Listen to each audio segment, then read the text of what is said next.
Our modern life seems full of uncertainty. The answers once provided by religious faith increasingly in question. 1,000 years ago, it was very different. Britain was part of a Christendom that stretched across Europe. Christian faith was at the heart of daily life.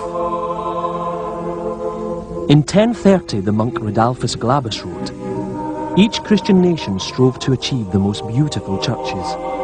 It seemed that the very earth, stirring itself and shaking off old age, was newly clad with a white mantle of churches."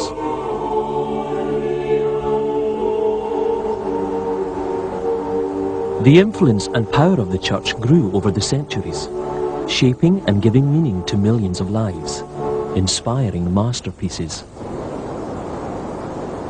Christianity traveled through the veins of Europe's expanding empires as they came to control much of the globe.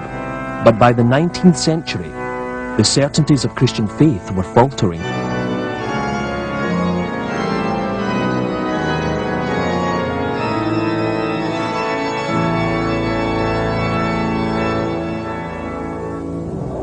Darwin's new theories of evolution dethroned the biblical story of creation. Religion was denounced by the father of communism, Karl Marx, in the mid-19th century as the opium of the people. By the close of the 19th century, the German philosopher Friedrich Nietzsche proclaimed, "God is dead."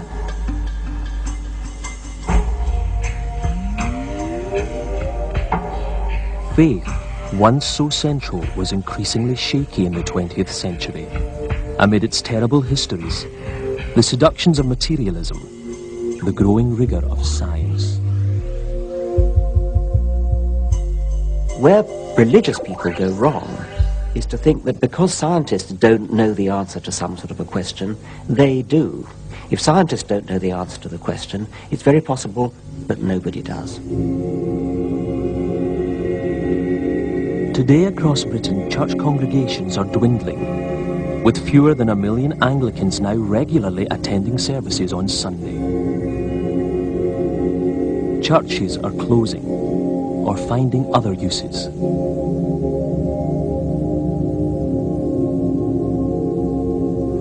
But meanwhile, faith is visible in the growth of evangelical Christianity, in the synagogues of Judaism, and in newer additions to the religions of the UK, Hinduism, for example. This temple in Neasden was created by the cash and labour of legions of devotees.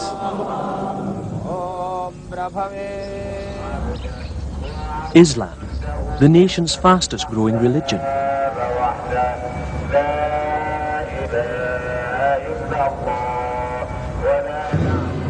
Buddhism.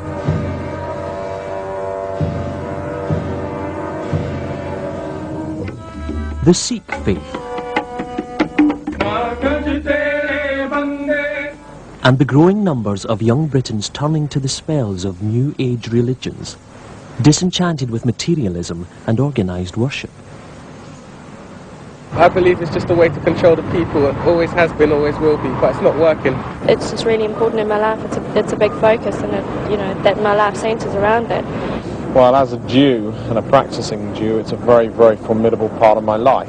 I do think it's important, but I also think it can cause conflict sometimes. No, there isn't anything. I'm afraid this is it. One shot.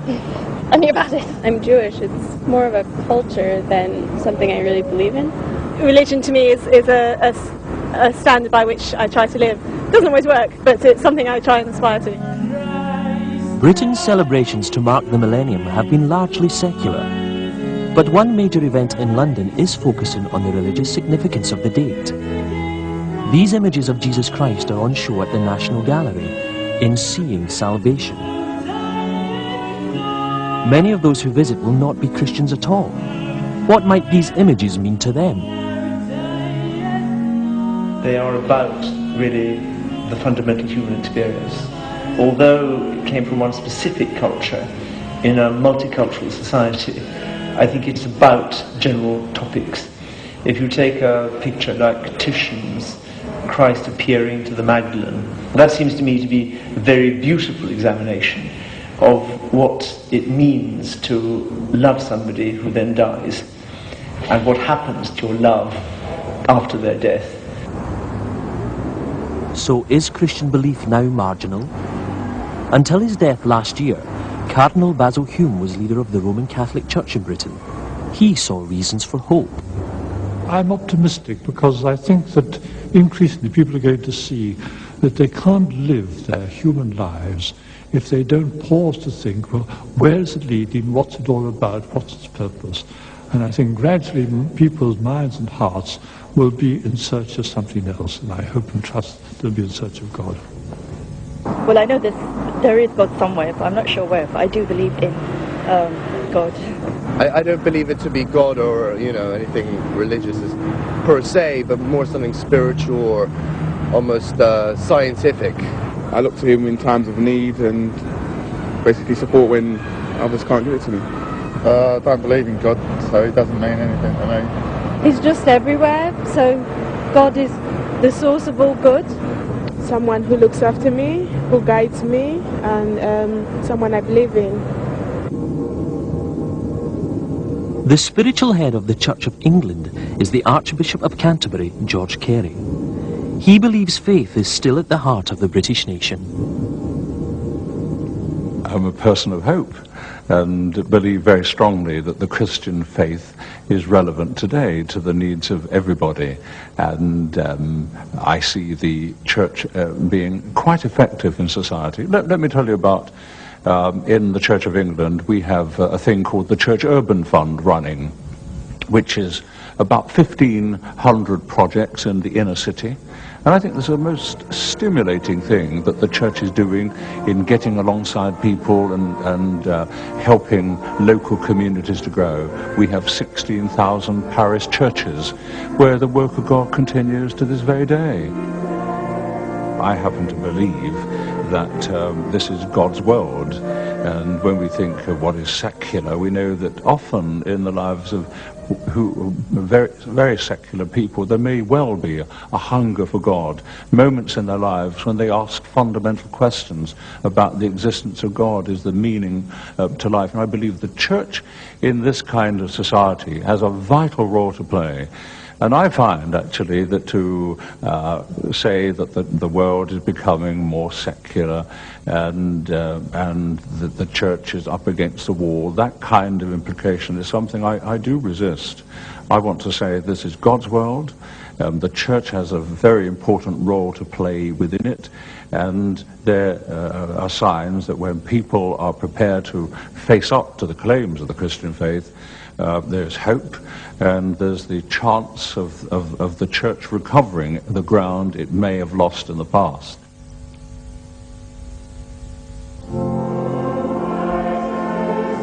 The West Midlands city of Coventry.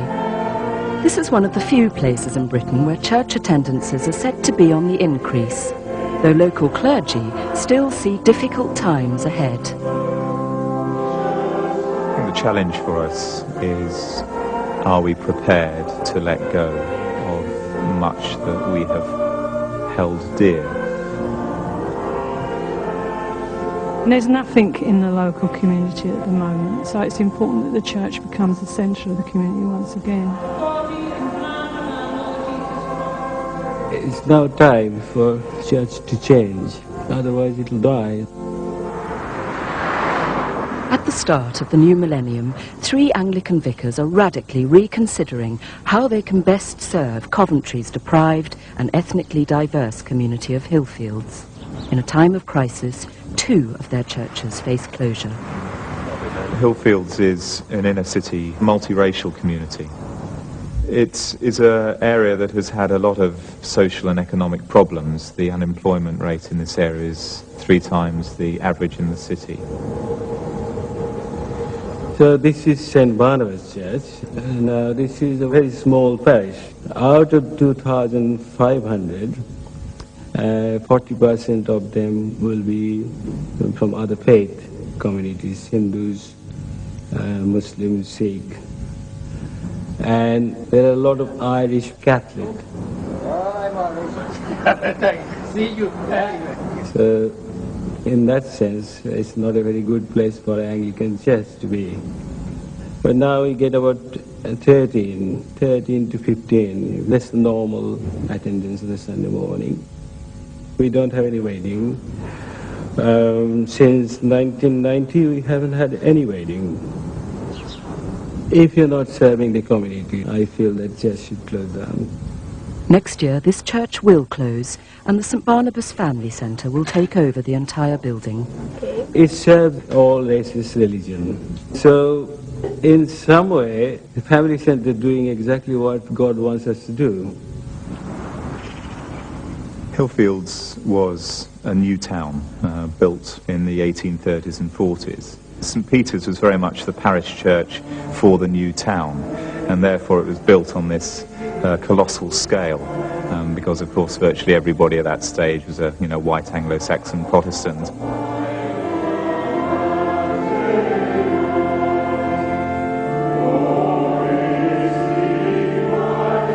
We have a congregation of between about 40 and 50, generally speaking, and so the building is clearly far too big for our present requirements.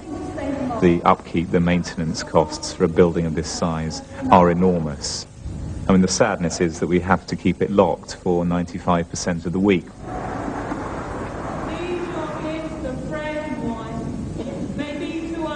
Lydia Humphreys faces different challenges at her nearby church. We're at St Margaret's Church in the centre of Coventry. There's quite a large group of elderly people, a large number of unemployed people, quite a few single-parent families. More and more I'm finding the newer people who are coming in are people that have been wounded one way or another, or don't feel a sense of community anywhere else. When they get here, the most important thing is acceptance and nurture. And that's why the tea is so important after the service, because it gives them a chance where they can talk with one another and listen to each other's stories. Lydia was one of the first women to be ordained as an Anglican priest. I am breaking the stereotypes in many ways. First of all, because I'm a woman. I come from a working class background, which is not typical amongst the clergy. On the whole, I've been widely accepted. I find that most people, if they've got some doubts, will give me a chance. But there's been stronger forms of rejection of the ministry, and that tends to come from other clergy, where I've had clergy turn their back on me, or where they've not shared at the communion because they feel it's a contamination. Near to St Barnabas is a Hindu temple, and the two communities regularly interact. God loves diversity, and we should try to live together in unity in diversity. Coventry is a multiracial, multi-faith area, and I try to bring people together, and we sit together and discuss, forgetting our past and history. Whatever the community, if they want to be members, we also discuss as faith communities how they are coping in this country. Is there racism among police or in the council, those kind of issues. Racism is something Shuprio himself knows all about. We get used to it, you know. It hurts, still we know that's what's happening, is racism going on. It happens again and again, and often people say, well, you know, in Church of England priest, and they don't really understand that all over the world, more Anglicans are brown than white. My role I see very much as taking the gospel out into the community and making it accessible, which is what Jesus did. I want to tell you first of all about a story of a friend of mine who come from a church in London. As long as I talk to them in a language and a way that's accessible for them, they find the message just as refreshing as it was in Jesus' day. It's about respect and love for the other person. The Church of England as a whole struggles enormously under the burden of its buildings. We don't believe that the church is serving the people of Hillfields best through operating from a building that has to be locked for 95% of the time. Because of this, St. Peter's Church is also to close later this year, left to an uncertain future. In its place, the community centre next door will become a multi-purpose building funded by grants from Europe and the National Lottery. As well as a flexible, multi-denominational worship space, the building will provide meeting, performance and training facilities for local people. As the new century begins, this is really the church's mission, to provide a building where the church is seen to be active and involved and engaged with local people. So this is looking from the old church side of the site in the existing building. Virtually every week at the moment I'm meeting with our architect on some aspect of project management. I was just interested to see the altar that you've got here. So you're planning the hall is going to be used to the church services. Clive's religious training did not prepare him for such a management role. It's true, we've actually, in terms of the modern church, to be trained in these areas is essential. I can't remember any module on fundraising or indeed on buildings management. And those have been the two principal skills that I've had to employ. So it's been an enormous learning curve for me. The church community have had to be more flexible with the use of the building. We know that it's here not just for worship on the Sunday, but for community use. During the week we have rhythmic gymnasts of Olympic standard, but on a Friday night the group that we got are beginners, and they are taken from the local community.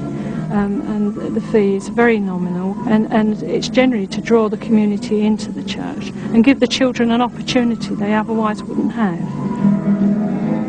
We're trying to find a better sense of community in the church by opening it up to various groups and trying to build bridges between the local community.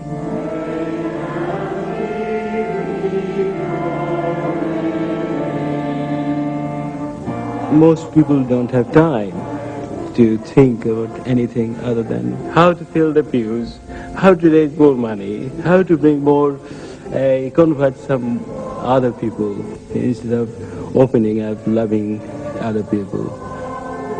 After 2,000 years, we should understand that Jesus came for the whole human race.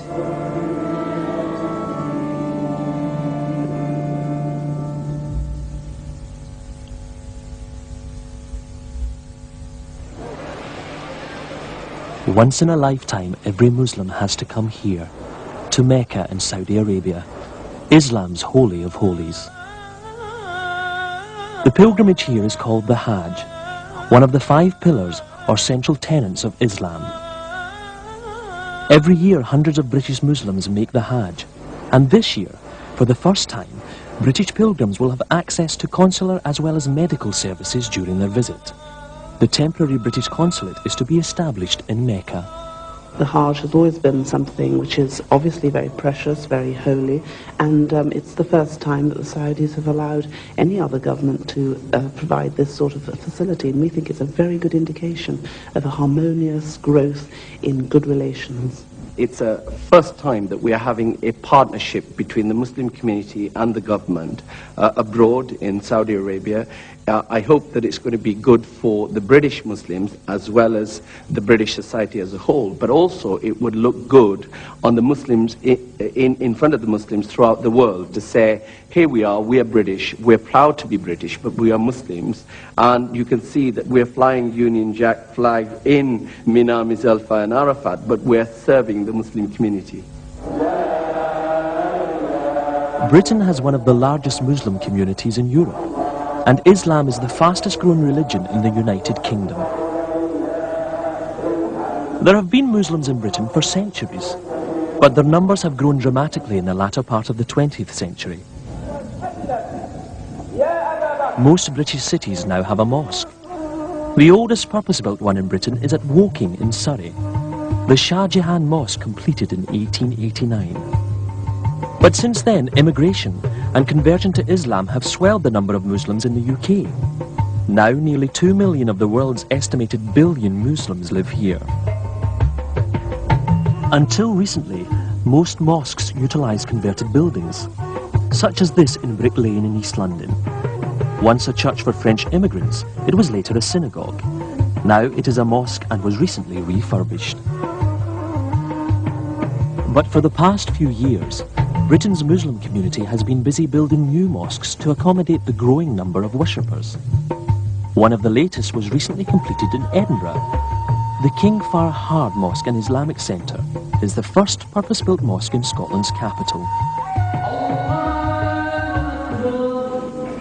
I've seen big changes in as far as practicing Islam is concerned in Britain. When I came here about 40 years ago, we only had a few dozen mosques in Britain, but now they're well over 1,000 or so. So obviously there is no problem at all as far as practicing Islam is concerned. Thank God for the mosque being here now. It's a bridge between the Muslim community and the Scottish people at large. And really we have a very good dialogue with them. And since the opening ceremony, which is 4 months ago, we've had 10 people who've converted to Islam. So it's really an eye-opener for the people, and they can see the truth and they're coming towards it. Islamic culture is becoming an increasingly familiar part of Britain's multicultural community. For instance, there are now growing numbers of schools for devout Muslims. Here in Manchester, the Islamic High School for Girls, which opened nearly 10 years ago, caters for all the normal requirements of Britain's national curriculum. But since all the girls here are Muslim, there are also lessons in the Quran and in Arabic. I would say the main feature which distinguishes this school from other schools is the fact that we are Muslims. It was set up by Muslims for Muslims, and we have an Islamic ethos running through the school, which you will not find in any other school other than a Muslim or an Islamic-based school. That ethos includes halal food in the school canteen and the wearing of the hijab, a headscarf common in many Islamic communities as part of the school uniform. The school's pupils and teachers come from many ethnic backgrounds. Catherine Karam, for instance, is a convert born in Scotland. Having converted to Islam, I can show the girls there is so much worth in Islam, and sometimes perhaps the glamour that they see in Western ways of life isn't always as glamorous as they might think, that there are a lot of pitfalls in this society. Converts to Islam now come from all walks of life. The bass player Danny Thompson is one. A stalwart of the music scene, he has worked with some of music's top names in a career spanning nearly 40 years.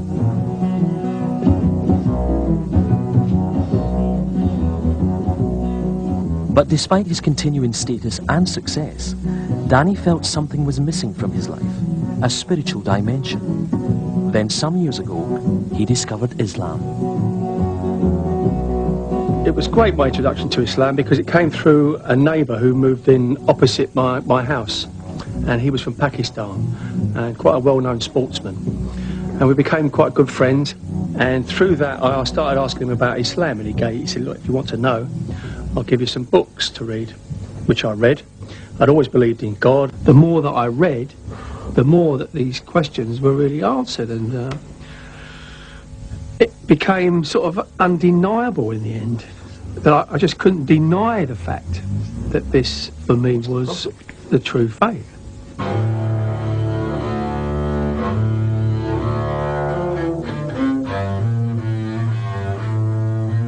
Music is not the most important thing in my life. When I was young, I wanted to be a musician. It was the only thing I wanted to do. But when I went to Saudi, I think, the feeling of to be in Medina and Mecca, I think I could have lived there and forgotten music. So I honestly think I could stop. If someone said Islam does not allow you to play the double bass, then I'm sorry, Victoria, you would have to go.